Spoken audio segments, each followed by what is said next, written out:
There's a phrase that gets repeated inside Boeing's strategy meetings, almost like an inside joke that everyone quietly believes. China is always 10 years behind. Say it enough times, and it starts to feel like a law of physics rather than an opinion. But in 2026, that comfortable assumption became a lot harder to defend. And here's the strange part. It didn't happen because the C929 suddenly took to the skies. It didn't fly. It didn't happen because China rolled out a shiny new engine ready to power a wide-body jet across oceans. That engine still doesn't exist in finished form either. Instead, Beijing made a move so quiet, so administrative on the surface, that most people scrolling through aviation headlines probably skipped right past it. And yet, that quiet move might end up mattering more than any flashy technological reveal could have.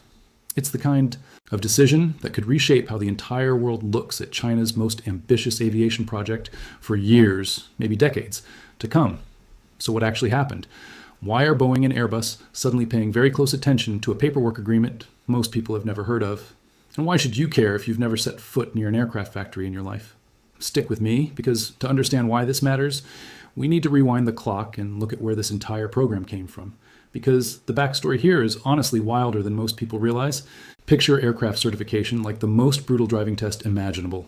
Except instead of one examiner sitting next to you with a clipboard, you need dozens of them from multiple agencies, each one obsessively checking a different piece of the puzzle. Every wire has to be traced, every bolt has to be torque tested, every single line of flight software has to be picked apart line by line, because if any of it fails at 35,000 feet, there's no pulling over to the side of the road. That is the standard the entire commercial aviation industry lives by. And it is exactly why certification, not first flight, is usually the real bottleneck for any new aircraft program anywhere in the world. Now, here's something a lot of people forget. This particular Chinese wide-body jet wasn't originally a solo Chinese project at all. It began life under a completely different name, the CR929, and it was built on a 50-50 partnership between China's state aviation giant COMAC and Russia's aircraft maker UAC, two nations, two very different aviation histories, agreeing to split both the enormous cost and the enormous engineering risk of building a wide-body jet completely from scratch. On paper, it made a strange kind of sense. Russia brought decades of experience building large aircraft going back to the Soviet era. China brought capital, manufacturing scale, and a market big enough to make the whole thing commercially viable. Together, the idea was to build a jet that could take on the two giants of the industry, Boeing and Airbus, without either country having to shoulder the entire burden alone. Then the world changed. International sanctions hit Russia hard, and almost overnight, UAC's access to Western financing, Western components, and Western technology collapsed. Suppliers pulled out. Banks froze credit lines. The kind of infrastructure that a modern aircraft program depends on, global supply chains, international insurance, cross-border financing, simply stopped being available to Moscow. And quietly, without a dramatic announcement, without a press conference full of finger-pointing, Russia walked away from the partnership entirely. No more 50-50 split. No more shared risk. China was left standing at a genuine fork in the road. It could cancel the entire program, write off the money already spent, and quietly let the whole idea fade away. The same way plenty of ambitious aviation projects around the world have faded away before. Or it could absorb the entire weight of the project by itself. It chose to absorb it. The aircraft was renamed, becoming the C929 we talk about. Today, in every single unresolved technical problem, every dollar of financial risk, every unanswered engineering question that Russia would have shared, became China's burden alone to carry. That's worth sitting with for a second, because it tells you something about how much this program matters strategically to Beijing. Most commercial ventures would have quietly folded the moment their partner walked away mid-project. This one didn't. It doubled down. Then, in 2026, something shifted that most casual aviation fans completely missed.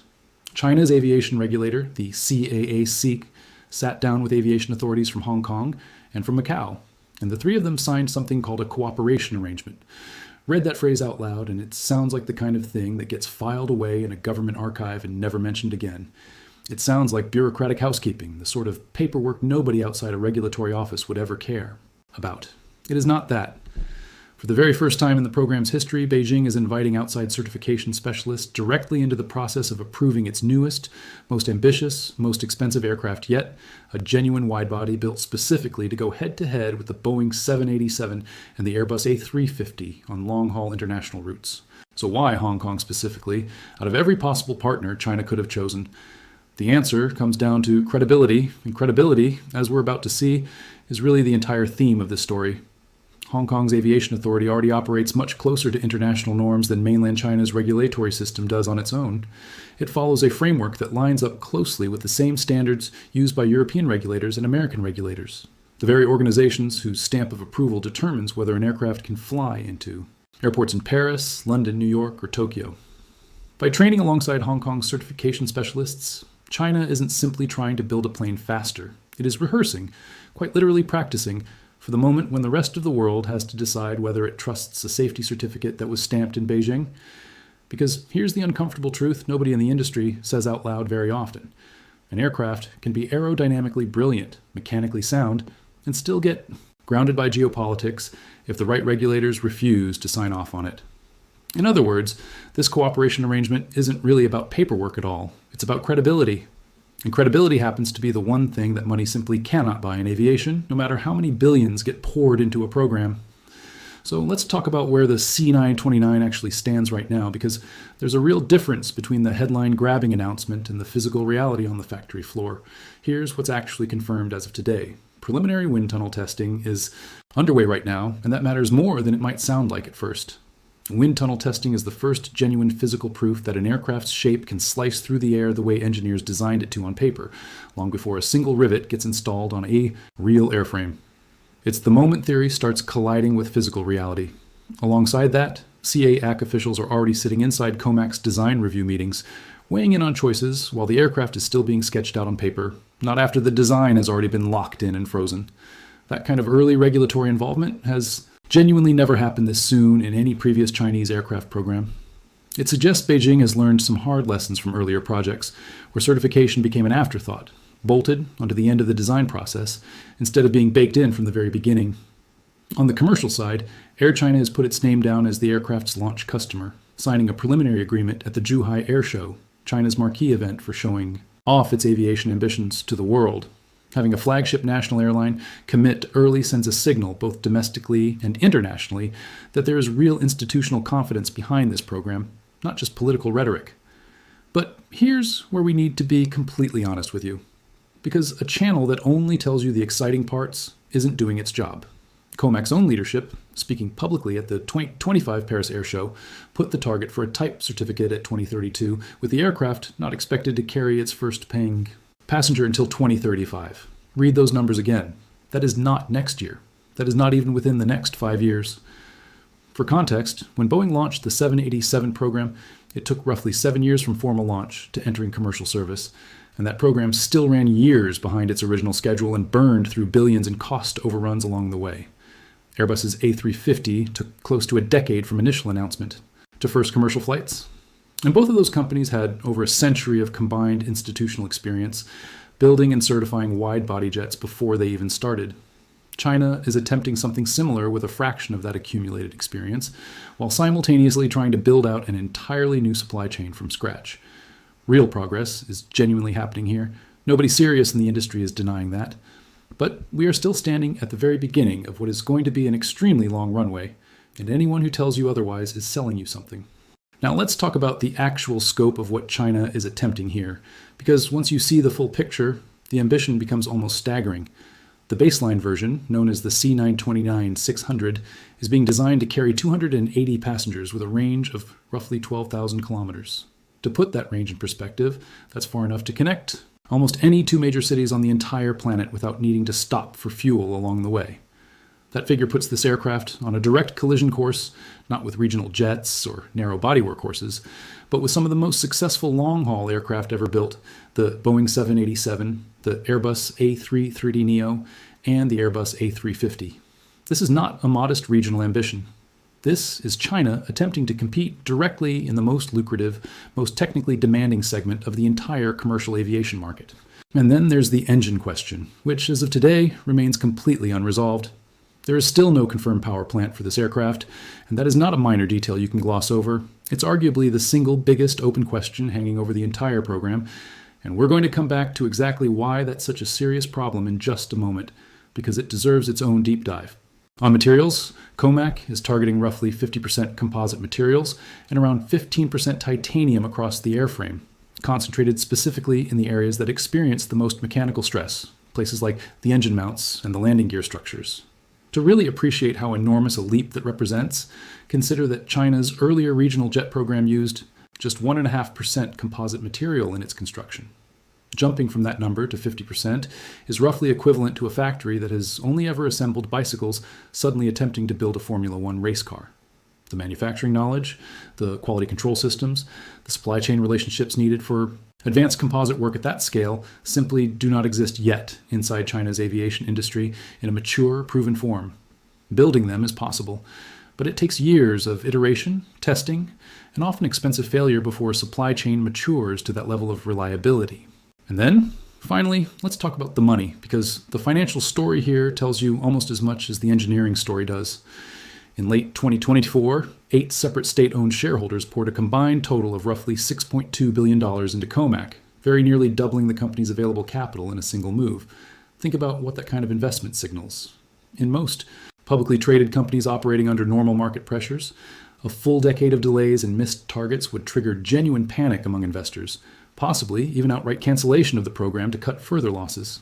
Here, in COMAC's case, a decade of delays simply triggers another round of funding, another injection of state capital, another vote of confidence from Beijing.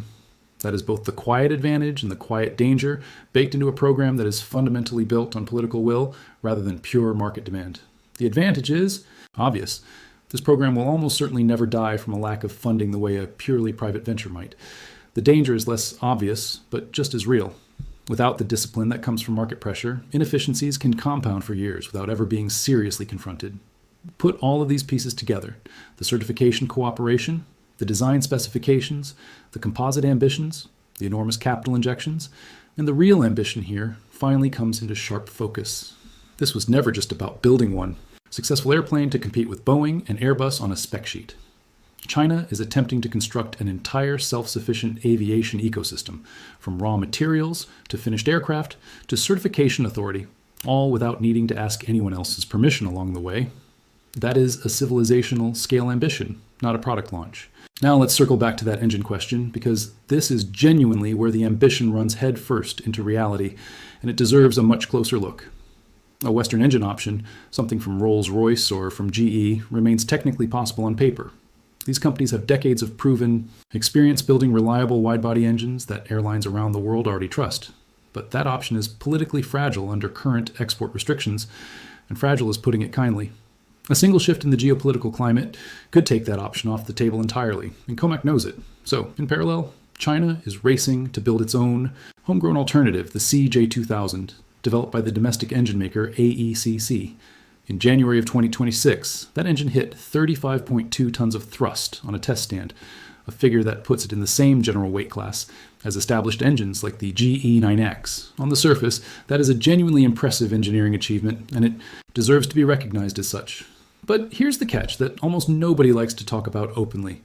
Producing a strong thrust number in a tightly controlled test cell environment is a completely different challenge from having an engine that is fully certified, mass-produced at scale, and trusté by airlines to run reliably for millions of cumulative flight hours without unexpected failure.